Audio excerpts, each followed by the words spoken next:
സംസ്ഥാന ബജറ്റിനെ പരിഹസിക്കുന്നു പ്രതിപക്ഷം.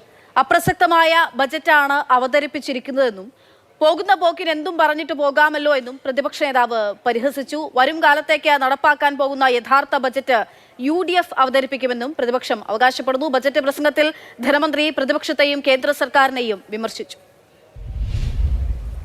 നിയമസഭാ തിരഞ്ഞെടുപ്പിന് നാളുകൾ എണ്ണി കാത്തിരിക്കുമ്പോൾ നടക്കുന്ന ബജറ്റ് പ്രഖ്യാപനത്തെ തിരഞ്ഞെടുപ്പ് സ്റ്റണ്ട് എന്നുള്ളതാണ് പ്രതിപക്ഷം വിശേഷിപ്പിക്കുന്നത്.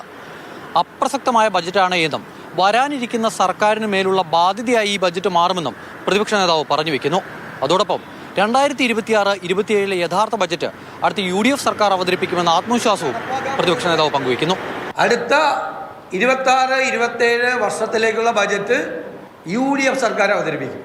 ആ ബജറ്റായിരിക്കും കേരളത്തിൽ നടക്കാൻ പോകുന്നു.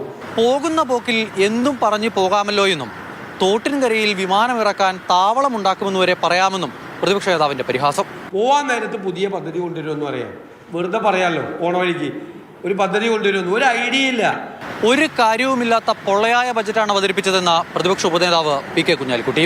പണമില്ലാത്തതുകൊണ്ട് കഴിഞ്ഞൊരു വർഷം വെച്ച പ്ലാനിൻ്റെ പകുതി പോലും ചെലവഴിച്ചിട്ടില്ല. എന്നിട്ട് ഇപ്പം അല്പം കൂട്ടി വെച്ച് കയ്യടി വാങ്ങിയിട്ട് എന്താ കാര്യം? കഴിഞ്ഞ 5 മാസമായി സംസ്ഥാനത്ത് ട്രഷറി നിയന്ത്രണം നിലനിൽക്കുകയാണ് എന്നും അങ്ങനെ പൂച്ച പെറ്റുകിടക്കുന്ന ബജറ്റിൽ നിന്നുമാണ് ഇത്ര വലിയ പ്രഖ്യാപനങ്ങൾ ഉണ്ടായത് എന്നുമാണ് പ്രതിപക്ഷം വിമർശിക്കുന്നത്. തിരഞ്ഞെടുപ്പ് അടുത്തിരിക്കുന്ന ഘട്ടത്തിൽ വമ്പൻ പ്രഖ്യാപനങ്ങളും ജനകീയ പ്രഖ്യാപനങ്ങളും നടത്തണമെന്ന ആഗ്രഹം സർക്കാരിനുണ്ടായിരുന്നു. പക്ഷേ ധനപ്രതിസന്ധിയാണ് പ്രധാന പ്രശ്നം. ഇക്കാര്യത്തിൽ കേന്ദ്രത്തിനെതിരെ വിമർശനം ഉന്നയിക്കുകയാണ് ധനമന്ത്രി. കേന്ദ്രം സംസ്ഥാനത്തെ സാമ്പത്തികമായി ഞെരുക്കിയപ്പോഴും പ്രതിപക്ഷം ഒപ്പം നിന്നില്ല എന്ന വിമർശനവും. കേന്ദ്രത്തിൽ നിന്നുള്ള ആനുകൂല്യങ്ങൾ വാങ്ങിയെടുക്കുന്ന കാര്യത്തിൽ മറ്റ് സംസ്ഥാനങ്ങൾ കാണിക്കുന്ന ഒത്തൊരുമ പരസ്യമായ രഹസ്യമാണ്. കേരളത്തിൻ്റെ കഥ ദൗർഭാഗ്യമെന്ന് പറയട്ടെ നേർവിപരീതമാണ്. 2 മണിക്കൂറും 52 മിനിറ്റും നീണ്ടുനിന്ന ധനമന്ത്രിയുടെ ബജറ്റ് പ്രസംഗത്തിൽ തിരഞ്ഞെടുപ്പ് ലക്ഷ്യമിട്ടുള്ള ഒരുപാട് നീക്കങ്ങളുണ്ടായി. ആ നീക്കങ്ങളെ രാഷ്ട്രീയമായി പ്രതിരോധിക്കുകയാണ് പ്രതിപക്ഷം.